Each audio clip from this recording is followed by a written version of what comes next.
president's bigotry isn't just evident in the things he says or tweets. It's evident every day in the actions and the policies of his administration. It's evident in the systematic targeting of immigrants and the horrifying conditions those that are detained or kept in for weeks at a time. Evident in the child separation policy, in which children, sometimes babies, were ripped from their parents' arms, sent to camps. Every day, it seems, we get another official Trump administration policy that effectively dehumanizes entire groups of people that the administration and the president personally does not like this ghastly story about how a Border Patrol agent asked a 3-year-old Honduran girl with a heart condition to pick a parent, to choose one, in an attempted family separation. The child's name is Sophia, or Sophie for short. One parent was going to be sent back to Mexico. The other would stay in the U.S. But it's not just an attack on immigrant populations. Critics say the president's civil rights record is abysmal as well. Today, we learned that Attorney General William Barr reportedly overruled his own Civil Rights Division in deciding not to file federal charges against the NYPD officer in the death of 43-year-old Eric Garner. As you may remember, the grand jury failed to indict that officer, who is seen in this video with his arms around Garner as Garner desperately repeats over and over, "I can't breathe, I can't breathe," shortly before he died.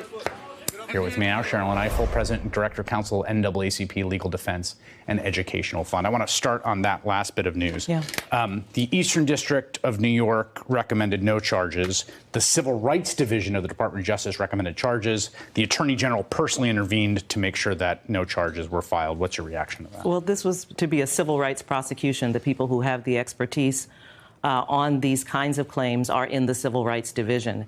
This had dragged out for 5 years. That's also problematic and very painful for the family.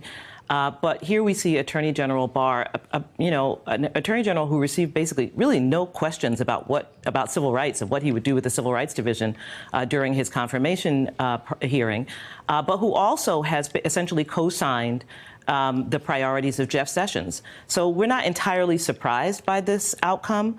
It is deeply dismaying, and it tells us, it confirms for us that this Justice Department is not in the business of vigorously enforcing the nation's civil rights laws, and that matters. We should remember that the man who shot and killed Walter Scott in South Carolina, Michael Slager, would not be in prison today were it not for the federal prosecution. He was tried on state charges and the jury was hung. Right. You know, the officers who beat Rodney King would never have served any time had it not been for the federal prosecution. They were acquitted at the state level. We count on the Department of Justice. That's the place that you go when the state and local system has failed African Americans traditionally. And it's been very clear since the Trump presidency and since Jeff Sessions and now co-signed by Attorney General Barr that resource is no longer available to us. This is a very important moment that we have to recognize. And so this is true with policing. Sessions announced he'll do no pattern and practice investigations of unconstitutional policing. That means the Baltimore investigation would have never happened. The Ferguson investigation would have never happened. We're seeing the incursions in the Department of Education. We're seeing what Ben Carson is allowed to do in HUD.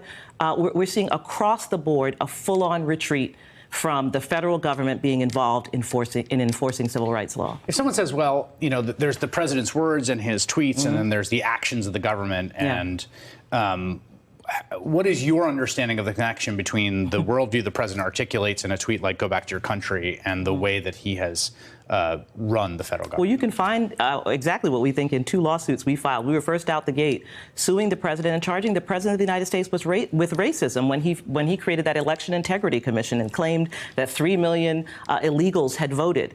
And we also sued him challenging the rescission of Haitian TPS. And there we laid out all of his statements about shithole countries, all of the ways in which he attempted to demonize this particular population.